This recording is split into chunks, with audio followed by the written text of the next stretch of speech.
आपल्या इथे गिट्टीकदन पोलीस स्टेशनला 550/24 नंबरचा एक गुन्हा दाखल झालेला होता, कलम 420 अन्वये.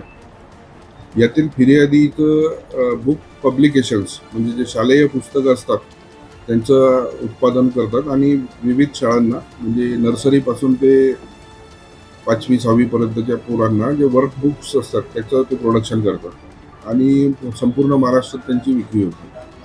तर या BCI नावाच्या कंपनीसोबत मुंबई नालासोपारा येथील काही लोकांनी सगळे त्यांचे खोटे दस्तावेज दाखवून खोटं दुकान, खोटं आधार कार्ड, खोटं पॅन कार्ड आणि फक्त फोटो त्यांचे ओरिजिनल अशा पद्धतीने त्यांची भेटीगाठी होऊन त्यांना माल म्हणजे आता या पब्लिकेशन कंपनीला माल ते खरेदी करतील व ते विविध शाळांना विक्री करून कंपनीला परत पैसे पेड करतील असं त्यांच्यात ठरलेलं होतं.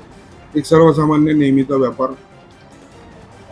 याप्रमाणे त्यांना सुरुवातीला काही माल पाठवण्यात आला कंपनीकडून. तर त्यांनी फक्त 1,00,000 रुपये त्यांना कंपनीला पाठवले आणि नंतर पुन्हा आता जसं शाळा चालू होतात मार्च, एप्रिल, मे, जून या पिरियडमध्ये आणखीन मालाची मागणी केली की आम्हाला खूप डिमांड आहे आणि तुम्ही ताबडतोब माल पाठवा. तर कंपनीने पटापट त्यांना जसं आता पैसे येणारच बुवा या हेतूने त्यांना माल पाठवला. नालासोपारा येथे बालाजी बुक स्टॉल नावाचं एक त्यांनी नकली दुकान तयार केलेलं होतं. तिथे त्यांचं गोडाऊन होतं आरोपींचं. तिथे माल पोहोचला आणि माल पोहोचल्यानंतर यांनी सगळा माल रफादफा केला. जवळपास कंपनीकडून 76 लाखाचा माल त्यांनी रिसिव्ह केला आणि सगळी दुकानदारी बंद करून गायब झाले. त्यांचे फोन बंद, त्यांचे ॲड्रेसेस खोटे, सगळं. त्याच्यामुळे त्यांचा काही शोध लागत नव्हता. फिर्यादीने बराच प्रयत्न केला परंतु त्याला कुठलाही जेव्हा त्यांचा पत्ता लागला नाही त्यामुळे त्यांनी मग पोलीस स्टेशनला तक्रार नोंदवली. माननीय CP साहेबांच्या आदेशान्वये सदरचा गुन्हा क्राईम ब्रँचकडे तपासाला आला. या गुन्ह्याचा आम्ही सुरुवातीपासून संपूर्ण सखोल अभ्यास केला. यात आरोपींचं कुठलंही आम्हाला धागाधोरा मिळून येत नव्हता. नंतर आम्ही तपासाकरिता स्वतः आमचं खंडणी विरोधी पथक आणि आम्ही स्वतः मुंबई नालासोपारा भागात तपास करण्याकरता गेलो. तेथे सुद्धा सुरुवातीला आम्हाला कुठलीही माहिती मिळून आलेली नाही. त्यावेळी आम्ही आमचं तांत्रिक विश्लेषण आणि इतर प्रकारच्या सगळ्या पोलिसी पद्धतीने तपास करून आम्ही परत आलो. त्यानंतर आम्हाला विशेष माहिती प्राप्त झाली. FIR मधील जे आरोपी होते चिराग डे आणि दीपक मौर्य यांच्याविषयी काही गोपनीय माहिती प्राप्त झाली. त्यावरून आम्ही ताबडतोब मुंबई नालासोपारा इथे रवाना झालो. तेथील पोलीस स्टेशन आचोळे हद्दीमध्ये यांच्या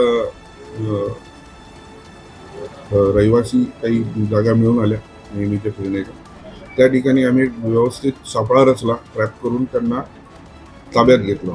सदर गुन्ह्यात आज रोजी 4 आरोपी अटक आहेत आणि 4ही आरोपींपैकी एक रोशन सिंग नावाचा एक मुख्य आरोपी आहे जो या सगळ्या षडयंत्रात सामील होता. हा आचोळे पोलीस स्टेशनमधून तडीपार आहे आणि अतिशय याच्यावर गंभीर गुन्हे दाखल आहेत मुंबई आणि नालासोपारा परिसरात. तर या आरोपीला आम्ही छान ट्रॅप करूनच पकडावं लागलं. एकूण 4 आरोपी अटक आणि यांनी हा जो माल होता हा विकू शकलेला नव्हते कुठेही.